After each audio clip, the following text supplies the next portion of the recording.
It was a silent night in Kufa. The streets were empty. The city was asleep. But inside a dark prison cell, one man was awake. His back was wounded. His body was weak. Chains were wrapped around his hands. Yet his heart was calm. That man was Imam Abu Hanifa. With his forehead on the cold ground, he whispered in a trembling voice, "O Allah, I chose you over power. If this pain is for your sake, accept it from me." The sound of his breath echoed in the darkness. Just a few days earlier, this same man was walking freely in the market of Kufa. The sun was bright. People were busy buying and selling. Voices filled the air. Imam Abu Hanifa stood quietly at his shop. No guards around him. No royal clothes. Only honesty, simplicity, and fear of Allah. Suddenly the noise faded. A royal messenger arrived. In a firm voice he announced, "Imam Abu Hanifa, the ruler orders you to come to the palace." People stopped moving. Everyone knew this was not an ordinary call. Inside the palace, everything glittered. Golden pillars, soft silk curtains. Power could be felt in the air. The ruler sat on his throne and said, "We have decided to appoint you as the chief judge. Justice of this land will be in your hands. This is a great honor, and this is not a request." The room went completely silent. Many people would have fallen to their knees in gratitude. But Imam Abu Hanifa lowered his eyes. After a short pause, he spoke calmly. "If I say I am worthy of this position, then I would be lying. And if I speak the truth, then I am not worthy of it." The ruler's face changed. Anger filled his eyes. "Do you dare reject my command?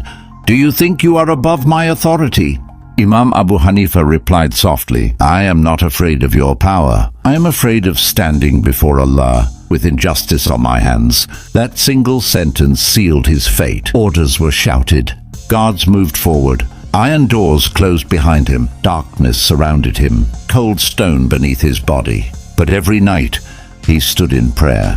Tears rolled down his face as he whispered, "O Allah, do not let my heart bend. Do not let my soul sell the truth."